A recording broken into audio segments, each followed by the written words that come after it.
Cole Feuchter here, welcome back to All In. This month, in honor of the North American release of Disgaea 6 Defiance of Destiny, I thought it would be neat to explore what the series is all about. And the series is kind of massive. From video games to manga to merchandise to anime and even novels, Disgaea has become a widespread phenomenon in Japan and now overseas. Since the first game released in 2003, Disgaea has released on average at least one new game every year except for 2020. Some have been spin-offs, others have been remakes for new systems and audiences, but overall, with the release of Disgaea 6 in Japan at the beginning of this year, the series now boasts an impressive 14 unique titles in less than 20 years. As of 2020, the series as a whole has shipped more than 4.5 million games and is easily one of Nippon Ichi Software's most popular franchises. The games are known for their complex gameplay, extremely high stats and damage counters, as well as the humorous dialogue. Nice to meet you. I'm an assassin.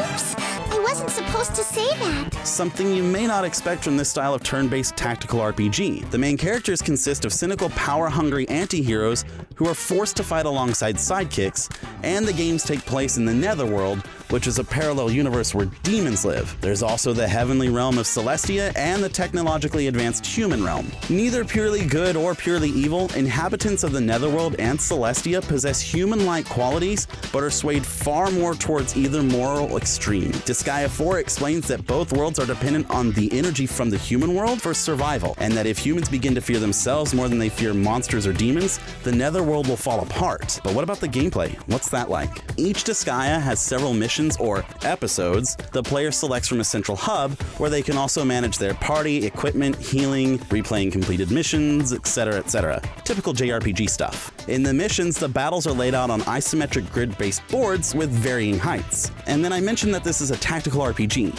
But what does that mean? A tactical RPG does away with world travel and exploration and instead focuses on the battle and strategy of episodic mission-style fight sequences that move the story forward through exposition, dialogue, and/or cutscenes at the beginning and/or end of the battles themselves. Think Fire Emblem in terms of gameplay, but with variations to the terrain and the map to make it more challenging and strategic. Some great examples would be the Final Fantasy Tactics series, as well as the Game Boy Advance game Yu Yu Hakusho Tournament Tactics. During your turn as the player, you can summon up to 10 of your allies to the board who each get their own turn and abilities. You can melee attack, use special abilities, and more. The player can even line team members up for a combo attack or throw monsters called Printies at the enemy, which explode on impact. You can even pick up and throw your own teammates to travel greater distances. This ability is stackable, pun intended.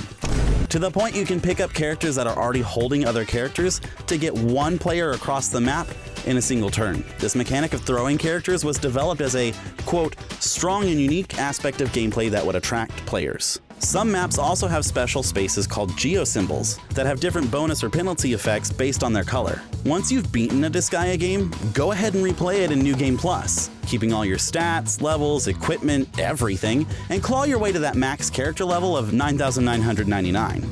Each time you play through, you keep the progress you earned and might even experience one of the various alternate endings. Have you been able to achieve level 9,999 with the combined 186,000 levels through reincarnation? I have not.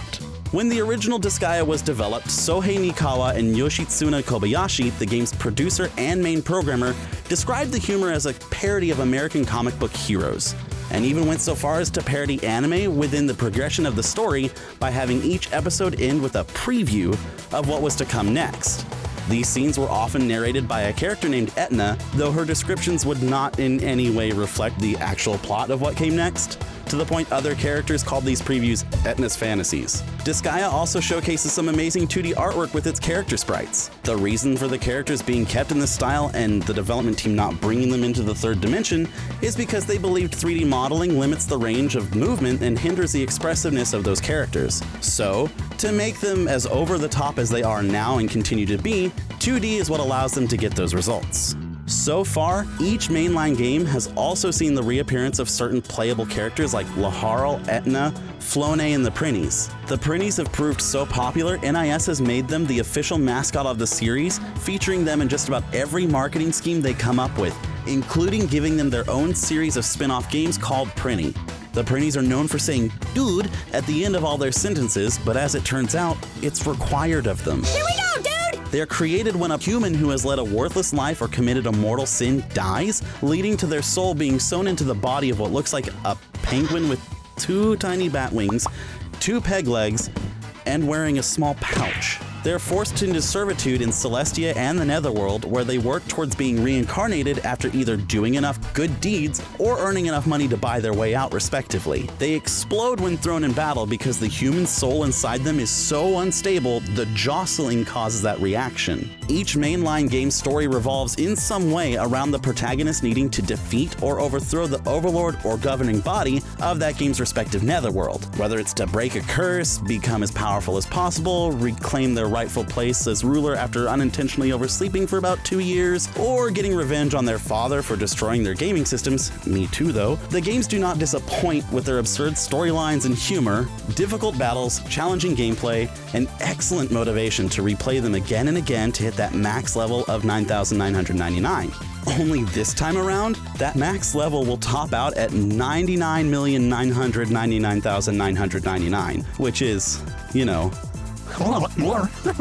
with Disgaea 6 on the horizon, I'm certain it will be another game well worth the time sink it'll take to do all of that.